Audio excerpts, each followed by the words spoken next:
आप सबको मेरा नमस्कार। जैसा कि आप देख पा रहे होंगे बोर्ड पे कुछ रैंडम सी चीज़ें लिखी हुई हैं। इनमें से कुछ वर्ड्स ऐसे भी होंगे जिनसे आप फेमिलियर होंगे और कुछ नए वर्ड्स भी होंगे जो हमारे लेफ्ट हैंड साइड पे हैं। सबसे ऊपर टॉप पे आप देख पा रहे होंगे लिखा हुआ है स्टाफ सिलेक्शन कमीशन। फिर कुछ शॉर्ट फॉर्म्स लिखे हुए हैं CGLE, CHSLE, MTS।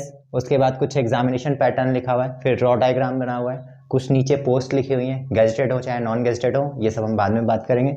इसके बाद इसके सबसे लेफ्ट वाले साइड में कुछ हायरार्की टाइप से लिखा हुआ है। तो आज की जो हमारी वीडियो है, ऑल्दो हम काफ़ी टाइम बाद आपसे मिल रहे हैं, लेकिन जिस भी चीज़ को लेकर के हैं बहुत ही एक्साइटिंग होने वाली है। आपने इसके बारे में बहुत कुछ सुन रखा होगा, तो अगले 10-15 मिनट में हम इसी के बारे में बात करेंगे कि जिस चीज़ की आप एटलीस्ट तैयारी करते हो उसके बारे में आपको पता तो हो कि आप कहाँ पहुँच रहे हो, कितनी सैलरी ले रहे हो, क्या क्या पर्क्स हैं और उसके बाद क्या क्या आपका काम रहेगा। तो आज जो हम बेसिक बात करेंगे वो इन सब पोस्ट के बारे में बात करेंगे कि जब पोस्ट में आप सिलेक्शन लेते हो ना, यहाँ के जो कुछ एग्जामिनेशन हैं जैसे CGL है ग्रेजुएशन लेवल, CHSL है 12th लेवल और MTS है 10th लेवल। इनके बाद जब आप सिलेक्शन लेकर के ज्वाइनिंग करते हो तो फ्रॉम द डे 1 जहाँ से आप अपनी स्टार्टिंग करते हो वहाँ से आप कहाँ से कहाँ तक जाते हो और किस किस पॉसिबिलिटी तक आप और पहुंच सकते हो। ठीक है, तो चलिए फटाफट बिना टाइम वेस्ट किए आगे बढ़ते हैं और बात करते हैं हमारी मिनिस्ट्री की हायरार्की के बारे में। ठीक है, चलिए हम बात करते हैं अपने एग्जामिनेशन पैटर्न के बाद। ऊपर सबसे जो लिखा हुआ था उसमें क्या लिखा हुआ था, स्टाफ सिलेक्शन कमीशन यानी कि SSC।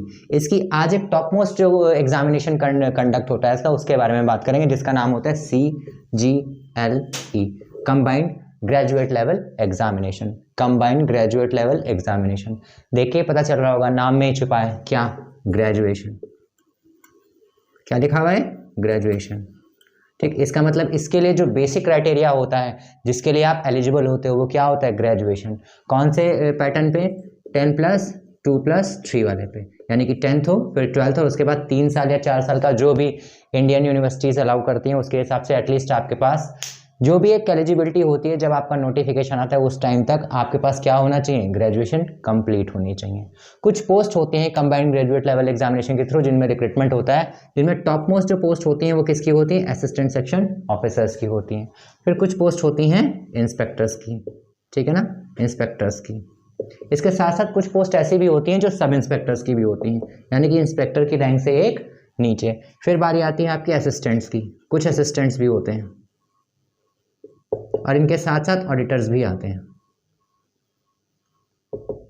हम एक एक पोस्ट की अलग अलग बात करेंगे, हर चीज़ के बारे में कैटेगराइज करेंगे, इसका क्या काम होता है, सब इंस्पेक्टर्स का क्या काम होता है, ऑडिटर्स और असिस्टेंट्स के क्या काम होते हैं। लेकिन आज की जो हमारी वीडियो है इसमें हम मेन इस चीज़ के बारे में बात करने जा रहे हैं, किसके बारे में, असिस्टेंट सेक्शन ऑफिसर। इन हिंदी इनको क्या बोलते हैं, सहायक अनुभाग अधिकारी। देखिए जब भी कभी आप CGL का एग्जाम क्रैक करते हो, ठीक, तो क्रैक करने के बाद जिस आप पोस्ट पे जाते हो वो पोस्ट आपका प्रेफरेंस पहले से ही मांग ली जाती है। और अगर आपने उस पोस्ट प्रेफरेंस में इसको चूज किया है, किसको, ASO को, असिस्टेंट सेक्शन ऑफिसर को, ठीक है ना, तो इसमें जब आप मिनिस्ट्री या डिपार्टमेंट को ज्वाइन करते हो तो सबसे पहले आप कौन सी पोस्ट पे जाते हो, असिस्टेंट सेक्शन ऑफिसर पे, और ये होती है आपकी 460000 ग्रेड पे, ठीक है ना, 4600 ग्रेड पे। तुरंत आपके दिमाग में ये चीज़ आई होगी कि ये ग्रेड पे सर क्या होता है। ग्रेड पे का मतलब होता है आपका एक पे मैट्रिक्स डिसाइड होता है। हर सेंट्रल गवर्नमेंट के जॉब में आपको एक पे मैट्रिक्स में कैटेगराइज किया जाता है, उसके हिसाब से आपको सैलरी मिलती है। बेसिक सैलरी होती है, फिर उसमें कुछ अलाउंस होते हैं, वो जब भी कभी हम सैलरी के बारे में बात करेंगे तो ये चीज़ें भी आपको बताएंगे। तो ये जो असिस्टेंट सेक्शन ऑफिसर होता है कौन सा ग्रेड पे होता है, 4600 ग्रेड पे। इसको अब जो नया पैटर्न है उसमें बोलते हैं 7th मैट्रिक्स। ठीक, बेसिक जो आपका रहता है इसमें 4600 ग्रेड पे में वो होता है ₹44,900। इतना तो आपका बेसिक होता है। अब आप सोच रहे हो सर इतनी मेहनत करने के बाद हम असिस्टेंट सेक्शन ऑफिसर बनते हैं और हमको सिर्फ इतना ही मिलता है, तो हम कहेंगे नहीं इतना नहीं मिलता है, ये तो सिर्फ बेसिक है।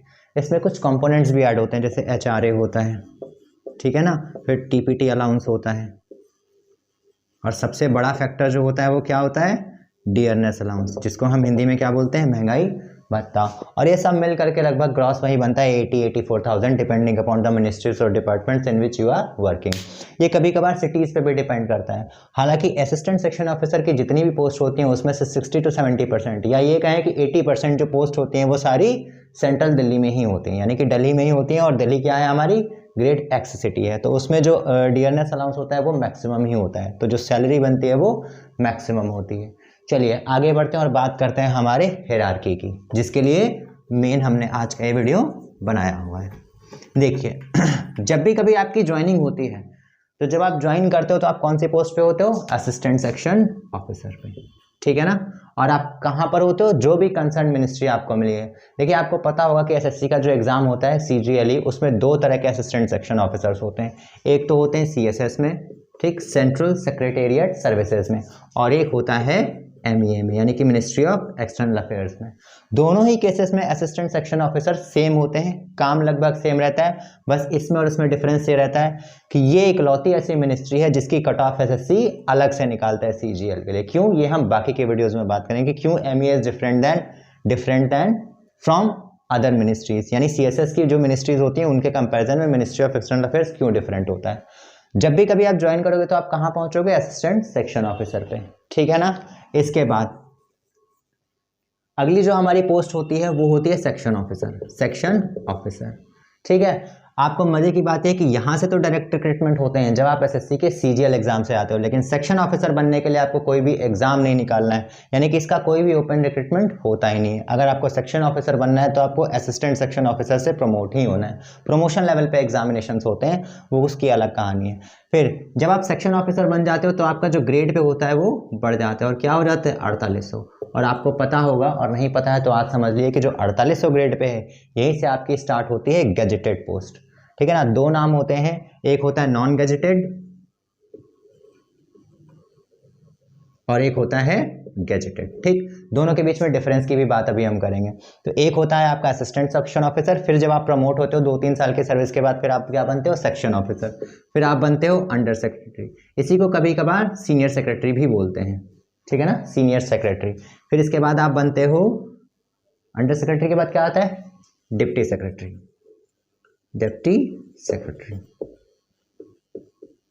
स्पेलिंग इग्नोर करिएगा, मैंने शॉर्ट में लिखा हुआ है डिप्टी सेक्रेटरी। डिप्टी सेक्रेटरी के बाद आप कहाँ जाते हो? डायरेक्टर की पोस्ट पे, ठीक। डायरेक्टर के बाद आप जाते हो ज्वाइंट सेक्रेटरी की पोस्ट पे, और ज्वाइंट सेक्रेटरी के बाद आप जाते हो एडिशनल सेक्रेटरी। देन आफ्टर जो आपकी लास्ट पोस्ट होती है, जो मिनिस्ट्री में सबसे बड़ी होती है ओपन रिक्रूटमेंट के थ्रू, वो होती है सेक्रेटरी। ये होती है आपके हायरार्की, असिस्टेंट सेक्शन ऑफिसर से सेक्रेटरी तक की। इसमें जो ये पोस्ट हैं आपको दिख रही होंगी, ये होती है IFS ग्रुप बी की पोस्ट होती हैं, ठीक है ना। इसका मतलब ग्रुप बी और ग्रुप ए का मतलब क्या होता है? यहाँ से जो पोस्ट स्टार्ट होती हैं, ठीक, ये सारी क्या होती हैं? ग्रुप ए की पोस्ट। और ग्रुप बी और ग्रुप ए में क्या डिफरेंस होता है? ग्रुप बी का मतलब होता है कि इनका सिलेक्शन आपका नॉन गेजेटेड पोस्ट के हिसाब से होता है, यानी कि आप असिस्टेंट सेक्शन ऑफिसर हैं, फिर सेक्शन ऑफिसर हैं। और जो ग्रुप ए की पोस्ट होती है इनका डायरेक्ट रिक्रूटमेंट होता है, किससे होता है? UPSC से, यूनियन पब्लिक सर्विस कमीशन से।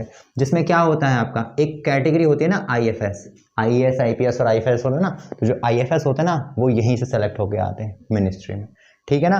तो आई होप आपको ये हायरार्की समझ में आ गई होगी, कहाँ से स्टार्ट होता है? असिस्टेंट सेक्शन ऑफिसर से, और कहाँ एंड होता है? सेक्रेटरी तक। यही है हमारा bottom to top level of post. चलिए दोस्तों, अभी हमने सीखा था कि एसएससी के थ्रू कितने एग्जामिनेशंस होते हैं, और जब आप as an assistant section officer ministries या डिपार्टमेंट्स को ज्वाइन करते हैं तो आप कहाँ पर होते हो, और वहाँ से धीरे धीरे प्रमोशन होकर के आप कहाँ तक पहुँच सकते हो। पॉसिबिलिटीज़ बहुत सारी हैं। कभी कभार ऐसा भी होता है कि आप अंडर सेक्रेटरी के ऊपर भी 3-4 पोस्ट तक पहुँच जाते हो जब आप एसएससी के थ्रू जाते हो। अदरवाइज आप जब IFS ग्रुप ए से जाते हो, जो कि अभी हमने डिफरेंशिएट करके बताया था कि what is the difference between group A and group B services. तो जब आप ग्रुप ए से जाते हो तो अगर आप यंग एज में, मोस्ट प्रोबेबली अगर 24-25 साल की उम्र में IFS कैटेगरीज में ज्वाइन करते हो, तो आप कहाँ पहुँचते हो? सीधे सीनियर सेक्रेटरी या फिर अंडर सेक्रेटरी की पोस्ट पे। और जब आप उस पोस्ट पे ज्वाइन करते हो, कभी कभार ऐसा भी होता है कि आपका अगर लक अच्छा रहा और आपका पूरा ड्यूरेशन ऑफ सर्विस अच्छी से बीती, तो आप जो है सेक्रेटरी भी बन सकते हो किसी भी एक कंसर्न मिनिस्ट्री या डिपार्टमेंट में। और आप इमेजिन नहीं कर सकते हो कि एक जो सेक्रेटरी होता है उसके पास कितनी पावर होती है, ठीक है ना। चलिए अब बारी आती है हमारी नई चीज़ की। आप बोर्ड पे देख रहे होगे SSC, स्टाफ सिलेक्शन कमीशन। आपको पता ही होगा कि बेसिकली 3 लेवल के एग्जामिनेशंस कराता है staff selection commission, 10th level, 12th level और ग्रेजुएशन लेवल। आज जिस एग्जामिनेशन की हम बात कर रहे हैं ये है ग्रेजुएशन लेवल, जिसका नाम क्या है? Combined graduate level examination. Degree और क्वालिफिकेशन के लिए मैंने अभी 2-3 मिनट पहले बताया था। अब बारी आती है कि इसका सिलेक्शन कैसे होता है। जो एसएससी का एग्जाम पैटर्न है ना, वो अभी 2019 के बाद से बदल गया है। सबसे इससे पहले इसमें कुछ प्री मेंस और उसके बाद टियर 3 और फिर टियर 4 करके होता था। अब इसको कट शॉर्ट करके जो सिलेक्शन प्रोसेस का टाइम है ना, उसको घटाने के लिए इसको 2 स्टेजेस में कर दिया गया है। अभी हम बात कर रहे हैं किसकी? कंबाइंड ग्रेजुएट लेवल एग्जामिनेशन की। इसका जो सिलेक्शन होता है वो 2 बेसिस पे होता है, यानी कि 2 टियर में अब होता है। एक होता है टियर 1 टियर 1 और दूसरा होता है टियर 2। ये जो नाम आप देख रहे हो ना, टियर 1 टियर 2, देख करके डर लग रहा होगा, ये कुछ भी नहीं है। इसको आप बेसिकली एक स्टैंडर्ड लैंग्वेज में भी समझ सकते हो कि ये होती हैं स्टेजेस, स्टेज 1 और स्टेज 2। स्टेज 1 जो होती है उसका नेचर कैसा होता है, क्वालिफाइंग, ठीक है ना, क्वालिफाइंग होता है। क्वालिफाइंग कहने का मतलब मेरा ये है कि इसमें आपको क्या करना है, स्कोर नहीं करना है ज़्यादा, सिर्फ आपको एक बेसिक कट ऑफ डिसाइड होगी, उसको क्वालिफाई कर ले जाते हो तो आप इस टियर के लिए एलिजिबल हो जाते हो, ठीक है। टियर 1 जो होता है इसमें बेसिकली 4 सेक्शंस होते हैं, 4 सेक्शंस होते हैं। कितने सेक्शंस होते हैं, कितने होते हैं, 4 sections. Composing, English, mathematics, reasoning and English, mathematics, reasoning and general awareness. General awareness में आप जीएस का जो इसमें फैक्टर होता है वो थोड़ा सा ज़्यादा होता है, जनरल अवेयरनेस से थोड़ा कम आती है, जीएस ज़्यादा आती है। जीएस मतलब स्टैटिक जीके। हर सेक्शन में कितने क्वेश्चंस होते हैं, 25 क्वेश्चन, और हर क्वेश्चन कितने नंबर का होता है, 2 नंबर। तो 25 इधर, 25 इधर, 25 इधर और 25 इधर, तो टोटल कितने क्वेश्चंस हो जाते हैं, आप कहोगे 100 क्वेश्चंस। और हर क्वेश्चन कितने नंबर का, 2 नंबर का, तो टोटल कितने नंबर का पेपर होता है, 200 नंबर का, ठीक है। और एक बेसिक रेंज होती है इसकी जिसको हम बोल सकते हैं 90 to 130।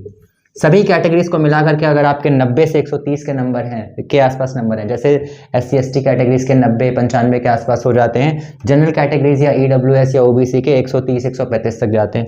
इस कैटेगरी तक, इस रेंज में अगर आप नंबर स्कोर कर रहे हो तो आप सेकेंड टियर के लिए एलिजिबल हो जाते हो। देख के आपको पता चल रहा होगा कि हर सेक्शन का बराबर कंपोजिशन है और हर सेक्शन की वेटेज भी बराबर है। इसमें जो आपका नेगेटिव मार्किंग रहती है वो कितनी रहती है, 0.50 यानी कि 1/4, 0.50 यानी कि 1/4 ऑफ करेक्ट आंसर। अगर आप एक क्वेश्चन का सही आंसर देते हो तो आपको 2 नंबर मिलते हैं, और अगर उसी क्वेश्चन को गलत कर देते हो तो सही नंबर वाले से कितने नंबर काट लिए जाते हैं, 0.50, ठीक है ना। यानी नेगेटिव मार्किंग इस टियर में भी है। देखिए साफ सी बात है कि ये क्वालिफाइंग नेचर का है, इसलिए हम इस पे ज़्यादा फोकस नहीं करेंगे। इसका खाली हम सेक्शन समझते हैं कि कितने सेक्शंस होते हैं, और इसका कंपोजिट टाइम कितना होता है, 60 मिनट्स। कितना होता है, 60 मिनट। 60 मिनट में आपको ये पूरा करना रहता है, ठीक है ना। आगे बढ़ते हैं और जो जहाँ से कट ऑफ डिसाइड होती है यानी कि टियर 2, इसके बारे में बात करते हैं, क्योंकि जब से प्रोसेस चेंज हुआ है इसको थोड़ा सा टिपिकल बना दिया गया है, ठीक है ना। तो बिना टाइम वेस्ट किए हम बढ़ते हैं अपने अगले स्टेज पे, जहां से आपको नंबर्स स्कोर करने हैं। क्या है ये, टियर 2। देखिए टियर 2 का जो एग्जामिनेशन है इसको हम सब कैटेगराइज कर सकते हैं 2 सेशंस में। एक सेशन होता है सेशन 1, और बारी बारी हम दोनों सेशंस के बारे में समझेंगे कि सेशन 1 और सेशन 2 में डिफरेंस क्या है। दूसरा होता है सेशन 2, ठीक। सेशन 1 में 2 सेक्शंस होते हैं, ध्यान से सुनते रहिएगा, कंफ्यूज नहीं होना है। 2 सेक्शंस होते हैं, सेक्शन 1 और सेक्शन 2, ठीक। और सेशन 2 में होता है एक सेक्शन जिसको हम बोलते हैं सेक्शन 3। सेक्शन 2 जो आपका होता है ये क्वालिफाइंग नेचर का होता है। सेशन 1 जो आपका होता है ये स्कोरिंग होता है। सेक्शन 1 में क्या होते हैं, 2 सब सेक्शंस होते हैं। एक होता है आपका मैथमेटिक्स और एक होता है रीजनिंग। मैथमेटिक्स और एक होता है रीजनिंग। मैथमेटिक्स के कितने क्वेश्चंस होते हैं, 30 क्वेश्चंस होते हैं, और हर एक क्वेश्चन कितने नंबर का होता है, 3 नंबर का। इसके बाद रीजनिंग में 30 क्वेश्चंस होते हैं और हर क्वेश्चन कितने नंबर का होता है, 3 नंबर का। तो टोटल यहां से कितने हो गए, 3 3 9, यानी कि 90 और 90 कितने हो गए, 180, ठीक है ना। 180 नंबर्स यहां से होते हैं। सेक्शन 2 में आपका क्या होता है, इंग्लिश लैंग्वेज होती है, और आपका क्या होता है, जनरल अवेयरनेस या फिर जीएस, ठीक है ना। ज्यादा जो पोर्शन रहता है एसएससी में वो बैंकिंग के कंपैरिजन में जीएस की तरफ ज्यादा इंक्लाइंड होता है, जनरल स्टडीज की तरफ। इंग्लिश कितने क्वेश्चंस होते हैं, 45 क्वेश्चंस होते हैं, हर क्वेश्चन 3 नंबर का होता है। जीए या जीएस में 25 क्वेश्चंस होते हैं और हर क्वेश्चन कितने नंबर का होता है 3 नंबर का।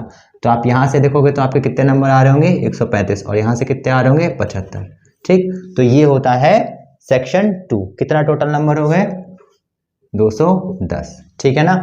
और जैसा कि मैंने आपको थोड़ी देर पहले बताया कि जो सेशन 2 है ये सिर्फ क्वालिफाइंग है, तो आपको कहाँ से स्कोर करना है, सेशन 1 से। सेशन 1 में सेक्शन 1 कितना होता है, मैथमेटिक्स और रीजनिंग का होता है 180 क्वेश्चंस, 180 नंबर्स, ठीक है ना।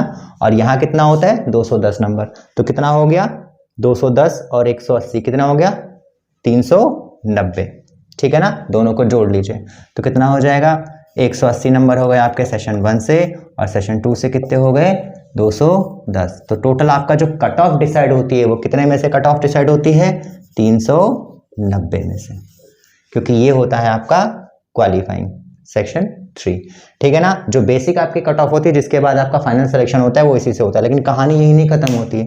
अभी हमने इस सेशन की तो बात ही नहीं करी है। तो आई होप आपको ये जो स्कोरिंग सब्जेक्ट्स है इनका स्ट्रक्चर समझ में आ गया होगा। तो थोड़ा सा इसको ईजी बनाने के लिए हम इसको हटा देते हैं और बात करते हैं कि यहाँ क्या होता है। सेशन 3 की हम बात करेंगे। सेशन 3 जो आपका सेक्शन 2 होता है इसी में आता है, और इसमें दो तरह के एग्जाम्स होते हैं, एक होता है कंप्यूटर नॉलेज का